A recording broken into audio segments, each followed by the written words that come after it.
Okay, welcome to a special mini episode of the DS9 Replimat.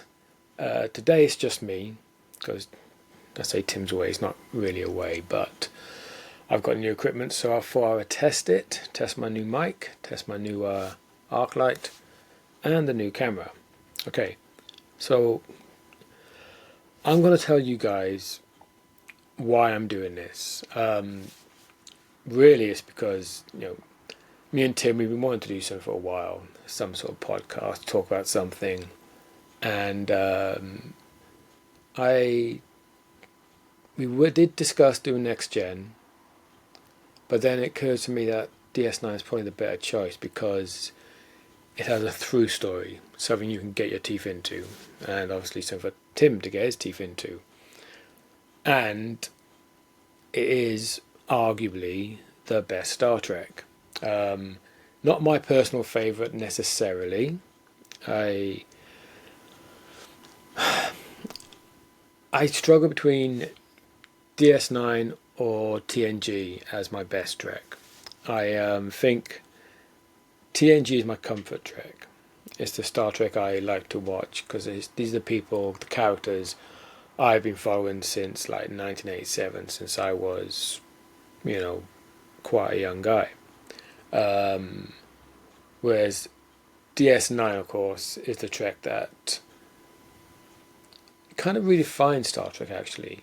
It did things that Star Trek had never done up until this point. And in many ways, informed the basis upon which most of New Trek is formed, at least in terms of serialized storytelling and showing a darker side to the franchise. Because up until this point, Star Trek had always been this kind of utopian kind of thing. But DS9, and I should point out while I'm talking, I may well be spoiling stuff coming up. So if you're actually watching this stuff along with Tim for the first time, I would advise you guys to step off right now.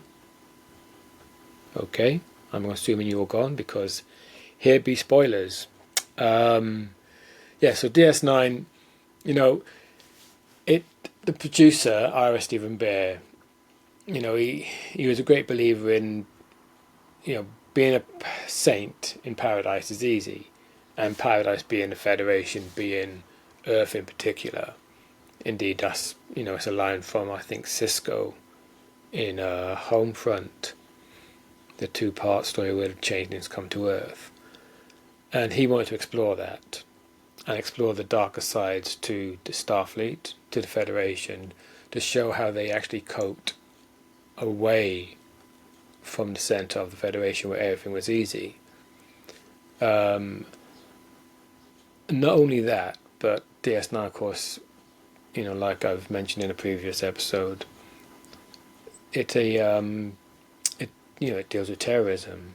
One of the main characters used to be a terrorist, and she makes no bones about the fact that yes, technically you could argue she's a freedom fighter because she was fighting for the freedom of her race because they'd been enslaved, they'd been subjugated by the Kardashians for something like 40 odd years, I believe, certainly her entire life. But she knew she was a terrorist. She knew she did stuff that had to be done to get herself free, get her people free. And this show doesn't, shy away from that.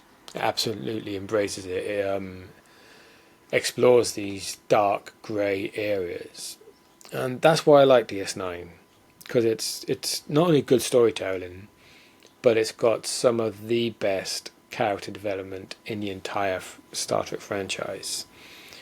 Literally everybody from Cisco and Kira all the way down to their same regulars like Nog and Garak and Rom and later Lita and the Nagus and oh god, so many more. They have quite possibly the biggest supporting cast of semi-regulars, certainly in Star Trek. And it doesn't shy from that. It also does this wonderful thing as it's going along, where it's exploring the idea of politics in Star Trek, which is, again, Star Trek has always been political on some level. It's always been, I would say, left-leaning in its politics, in its view of humanity. It's always been progressive. But until Deep Space Nine, it never really explored politics and how it can affect society's growth, or indeed fall. And then it also explores science versus religion, spirituality, which is definitely a topic that I always find fascinating, because I've dabbled with religion. I spent 8 years as a very fundamental Christian. So watching Deep Space Nine as it tackles the religion of Bajor, both the fundamental side of it and the more liberal side of it, and how that pertains to the science of Starfleet. Through the Bajorans' belief and understanding of the wormhole aliens being the prophets, the ones who've guided Bajor's spiritual growth through its history, are revealed to be just basically aliens from a slightly different dimension, who have taken it upon themselves to protect and guide Bajor. So you have this entire storyline, this exploration of how Starfleet view the wormhole aliens, and indeed the wormhole as some scientific thing, but the Bajorans still look at it as the wormhole aliens being their prophets, the wormhole being the celestial temple, and of course Cisco being the emissary of the prophets, which is a thread that goes through the entire series. And it's a very complex one, because on one hand he's a Starfleet officer, on the other hand he's got to try to juggle that with this acceptance that the Bajorans look at him as this great spiritual figure. Yeah, so there's much about Deep Space Nine that I love. It's a very intense show. It's a very complicated show. It deals with obviously a full-on war from season 4 onwards, really. It's serialized. It's in its first 2 seasons. It takes a little while to get going. It's not fully embracing the serialization of it, because obviously it still was on a network. It was on network. I think it was syndicated as well. And I know the producers were always fighting against the studio. The studio were very much we want it to be Monster of the Week, so that we can, when we syndicate it, it can be shown in any order, which seems a bit odd to me. It's like, why would you not want to show it in the order it was made? It's a weird thing. It's an American thing, I guess, because I don't think that happens in the UK so much. But obviously the producers continue to fight that. And it took them a little while to finally get to tell the serial stories they really wanted to tell. And when they were able to, DS9 soars. It tackles so much. It tackles sexuality. It tackles, as I said, spirituality. It tackles some very grey areas, and it's all the better for it. Like I said, it certainly informs a lot of modern Trek. Because modern Trek is very progressive. Sometimes I think maybe a little bit too much, maybe in a slightly performative way, which is maybe not a popular view, but this is certainly how I feel with modern Trek. It's often very performative. It does tend to it worries itself with ticking boxes a bit too much, I think, instead of being just more naturalistic in the way it's dealing with these things. But that's a discussion for a very much another time. But DS9, it set the standard. It reset the standard for Star Trek. It made Star Trek into something more than what it was. It pushed its boundaries beyond just the episode of the week. It got to tell serialized stories. and got to really deal with the consequences. Because in most Star Trek shows, you're on a starship, you go from planet to planet to planet, no real consequences, almost a reset every time, sometimes literally in some shows. But DS9, being on a space station, it meant they could explore the consequences of the characters' actions. There was always a fallout, there was always a follow-up. You know, if the station got damaged, you'd see that the next week. You'd see them fixing it. If something really bad happens to some of the characters, like some accident or some such, then they would follow through next week and the next week while you deal with them. Like, you know, again, later on in the series when Nog loses a leg, they follow through with that. If that had been like Voyager or Next Gen or something, then they would have solved it by the end of the episode and probably never mentioned it again. You know, like I just watched the Tuvix episode where Tuvok and Neelix, through a transport accident, get merged into one being called Tuvix, essentially killing them and creating this entire new life form.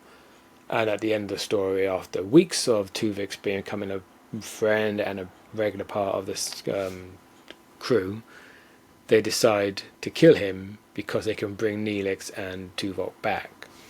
And of course, the week after, not even a mention of it, nothing. Whereas on DS9, if they did something so huge, they would probably have the balls to follow it through. Either the new character they created would carry on, maybe only for a few episodes, but should carry on, or if the characters had made such a decision to kill the character, then there would be consequences. The characters would have dealt with that the next week, you know, for good or bad. And that's why I love DS9. You know, and that's why I'm loving doing this with Tim, because Tim hasn't seen any of this. He's seen bits of Next Gen, but I don't think he's seen any DS9, so he doesn't know anything that's coming up. So it's kind of fun.